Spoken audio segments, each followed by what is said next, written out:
DK Shiv Kumar वहां से एक तस्वीर अगर जारी कर रहे हैं तो वो भी ऐसी जीत के लम्हे में एक संकेत देने की कोशिश कर रहे हैं। इसके जरिए विक्ट्री साइन है ये उनकी टीम के साथ उनकी तरफ से। सिद्धारमैया को आपने पहले ही देखा कि वो बाहर आए, लोगों के बीच में खाना खाए, उसके बाद से फिर उन्होंने एक बाइट भी दी है, लोगों से बात भी की है। लेकिन इस बीच अब दोनों खेमे क्या प्रबल तरीके से अपनी अपनी दावेदारी मुख्यमंत्री पद के लिए रखेंगे, ये हम आपको बताएं। उससे पहले आइए अब लिए चलते हैं आपको ग्राफिक्स कुछ दिखाते हैं और बताते हैं कर्नाटक विधानसभा में अब 116 सीटों में बढ़त के साथ जो कांग्रेस पार्टी अपना दम ठोकने वाली है मुख्यमंत्री पद के लिए, सरकार के लिए, उसमें वोट परसेंटेज क्या इशारा कर रहा है। तो वोट परसेंटेज के साथ हम शुरुआत करेंगे और आपको बताएंगे कि किसकी कहां पर बाजी लगती हुई दिखाई दे रही है। ये देखिए विधानसभा की तस्वीर हम आपको अब दिखाने वाले हैं कि 116 सीटों पर बढ़त के साथ कांग्रेस पार्टी जबरदस्त जीत हासिल कर रही है। 113 चाहिए जीत के लिए, लेकिन स्पष्ट जनादेश है। 76 सीटों पर अगर अटक रही है बीजेपी तो ये उनके लिए जबरदस्त फॉल है। अब ये नंबर देखिए, 4% की बढ़त है वोट परसेंटेज में। 42% वोट्स के साथ कांग्रेस पार्टी नंबर 1 पार्टी बन रही है। तो 36 पिछली बार भी था, लेकिन इस बार माना जा रहा है कि 36.4 अगर है तो बीजेपी ने भी वोट परसेंटेज में अपनी जगह को बरकरार रखा है। लेकिन सीट में तो बहुत ज्यादा घट रहे हैं। आप सीट में लगभग 26 सीट नीचे लुढ़कते हुए, 28 सीट लुढ़कते हुए दिखाई दे रहे हैं। यही जब आप 2023 के नतीजे देखें तो फिर कांग्रेस 42.9% है, 36.1% पर अब बीजेपी है 13.7% पे। ये जो 42.9 यानी लगभग 43% वोट कांग्रेस पार्टी को मिला है, ये एक बहुत बड़ा जनादेश बता रहा है।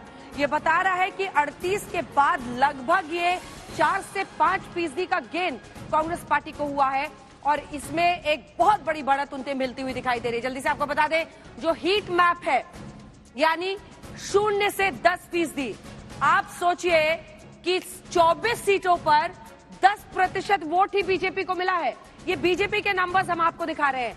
हॉट सीट सबसे ज्यादा 40+ जहां वोट मिला है वो 107 सीटें हैं, लास्ट में आप देख रहे हैं। लेकिन 24 सीटें हैं जहां पर 10% से कम वोट मिला है। 10 से 20% के बीच में 17%, 20 से 30 पर 29 मिला है, 30 से 40 पर 47, 40% वोट पर 107। लेकिन 75 पर अगर बीजेपी अटक रही है तो इसका मतलब समझिए कि 40% से भी ज्यादा वोट परसेंटेज यहां पर मिल रहा है कांग्रेस पार्टी को। शायद वो 42-43 को छू रहे हैं, इसीलिए उनकी जीत हो रही है, क्योंकि सिर्फ 75 सीट्स पर ही बीजेपी आगे है। ये एक बहुत बड़ा संकेत है। जो हॉट सीट्स का हमने यहाँ पर आपके लिए एक पूरा मैपिंग की है कि किसको कितने फीसदी वोट कहाँ मिल रहे हैं। अब ऐसे ही आप कांग्रेस पार्टी के लिए देख लीजिए, सिर्फ 8 सीट है जहां पर इनको 10% से कम मिल रहा है। जबरदस्त परफॉर्मेंस। सिर्फ 7 सीट है जहां 20% से कम मिल रहा है, 10 to 20 के बीच में। 20 से 30% के बीच में इन्हें 16 सीटों पर वोट मिल रहा है। 30 से 40, 46 यहाँ पर 46 है रिस्पेक्टेबल वोट परसेंटेज। लेकिन 40+ पर 146 सीटों पर 40+ वोट्स मिलते हुए दिखाई दे रहे हैं। और यही संकेत है कि जहां पर 40 को पार बीजेपी ने किया होगा वहां पर कुछ 75 सीटें हैं, उनमें से कुछ उनके हिस्से में गई हैं। लेकिन 117 सीटों पर क्लियर एज के साथ कांग्रेस पार्टी ने मचा दिया है इस बार धमाल।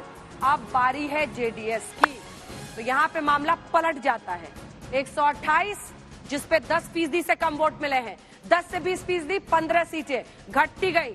14 जहां 20 से 30, 26 जहां 30 से 40% वोट के बीच में मिले हैं और 26 जहां पर 40% से ऊपर उन्हें मिले हैं। और वो लगभग 30 सीटों पर रुझानों के मुताबिक जीत हासिल करते हुए दिखाई दे रहे हैं। तो तीनों ही पार्टियों में आप देख लीजिए कांग्रेस की परफॉर्मेंस नो डाउट बहुत अच्छी रही है। अब हम आपको बता रहे हैं 100 से कम जो मामला है, 100 से कम डिफरेंस है वोट में, जो अंतर है वो 100 से कम का है। ऐसी 2 सीटें जिस पर कांग्रेस आगे है, बीजेपी 2 सीटें जिसमें आप देख रहे हैं पिछली बार से 2 कम है। तो कुल मिलाकर कांग्रेस की जो परफॉर्मेंस इस पूरे चुनाव में है वो जबरदस्त है। और कांग्रेस ने जिस तरह का कमाल इस बार मचाया हुआ है, आप वोट परसेंटेज से, आप वोट डिफरेंस से भी देख सकते हैं कि सबसे ज्यादा 40% वोट्स कांग्रेस पार्टी को मिलती हुई दिखाई दे रही है। ये साफ संकेत है, रीडिंग ऑन द वॉल जिसे कहा जाता है, वो बीजेपी के लिए ये है कि आप कई मोर्चों पर फिसलते चले गए हैं। और ये देखिए 1000 से कम जो वोट डिफरेंस है वो 14 सीटों पर है कांग्रेस के लिए, 15 सीटों पर बीजेपी के लिए और 6 सीटों पर जेडीएस के लिए है। भारतीय जनता पार्टी ने इस बार पूरी तरह से मामले में, जिसमें वो सेंचुरी पार पिछली बार गए थे, लुढ़क कर 75 पर वो पहुंच गए हैं। 5000 से कम मार्जिन वाला, जिसमें 50 सीटें हैं कांग्रेस के पास, 42 हैं बीजेपी के पास और 16 जेडीएस के पास। भारतीय जनता पार्टी 75 पर लुढ़क कर आ गई है सेंचुरी से और बहुमत के आंकड़े से बहुत आगे निकल गई है कांग्रेस पार्टी, जिसमें अब वो 118 के साथ एक प्रचंड जनादेश की तरफ बढ़ते हुए दिखाई दे रहे हैं।